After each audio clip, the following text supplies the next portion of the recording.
In our country, abortion is a strongly two-sided issue. Many people think it is not only all right, but a great benefit for women, believing that the truth about women's rights has finally come to light. Many others, including myself, believe that abortion is not only wrong, but a destruction of women's rights and dignity. People feel strongly about this issue, but I wonder if they can support their belief. Can we, those opposed to abortion, explain why it is an attack on women? When we try, we must always remember that even if we can't show it, even if we don't know it, the truth is on our side. In the disputes about whether or not abortion is good for women, the truth is on our side. In the challenges to whether or not a fetus is a person, the truth is on our side. Abortion clinics operate all over our country. They claim to operate for the good of women. Yet we have too many stories of people like Melissa Cole pushed through a crowd of sidewalk counselors with earphones to prohibit the sound and a blanket to prohibit her sight. She was then treated with contempt and disgust when she said that she did not want to have an abortion. Isn't she a woman? Abortion clinics claim to operate for the good of women. But Planned Parenthood's abortion statistics show that they are trying, specifically trying, to perform abortions on black women. They are using black women to wipe out their own race. Aren't black females women too?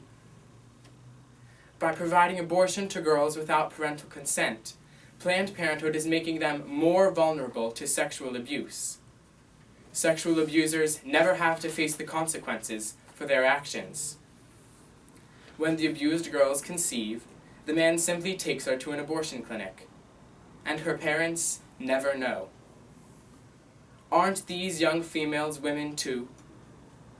When we say abortion is a scourge for black women, when we say abortion is a scourge for white women, when we say abortion is a scourge for young women, the truth is on our side.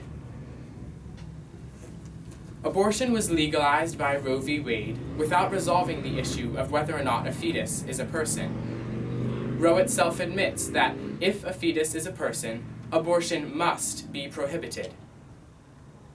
The pro-abortion side claims that a fetus is not a person, therefore abortion should continue. But when we are faced with the truth, it looks like they are wrong. While children are in their mother's wombs, we can monitor their heartbeat. They have their own distinct DNA, and months before the normal 9-month period is over, they can survive outside their mother's wombs. But without our help, they could not survive. Yet does this show that they are not worthy of life? I hope for all our sakes that it does not. For which of us can survive without outside aid? Can the child just born? No. Can the 3-year-old? No. I am 17 years old, and without the aid of my parents, I would be struggling to make my way through life. This weakness supports our argument for humanity, not destroys it. We know and can show that these little ones are persons. Again, the truth is on our side. Not only does Roe give a reason for its own downfall, but Roe itself is filled with propaganda. It is based on propaganda, cites propaganda, and perpetuates this propaganda. Justice Blackmun was asked to write the opinion and had no idea what to think about abortion. He didn't know if he thought it was right or wrong. And that is how the pro-abortion propaganda slipped its way into his thoughts and his opinion. One of his staff gave him a book called Abortion by Larry Lader. It was Lader who worked alongside Bernard Nathanson to push the abortion agenda.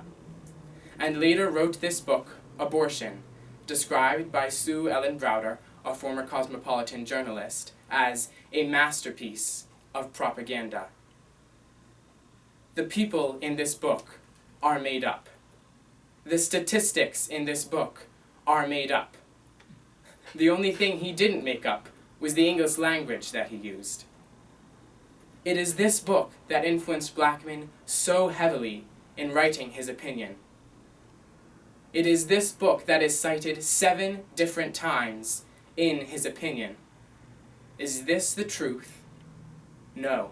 The propaganda is on their side. The truth is on our side. So when challenged by those opposed to our pro-life views, need we shrink or cower before them? No. For in these issues, the truth will over and over and over again be on our side. They might seem to have a convincing argument, but the truth is on our side. They might have doctors and scholars who claim to have a good reason for abortion, but the truth is on our side. They might even have the president of our country helping to push their plans forward, but the truth was, is, and will be on our side.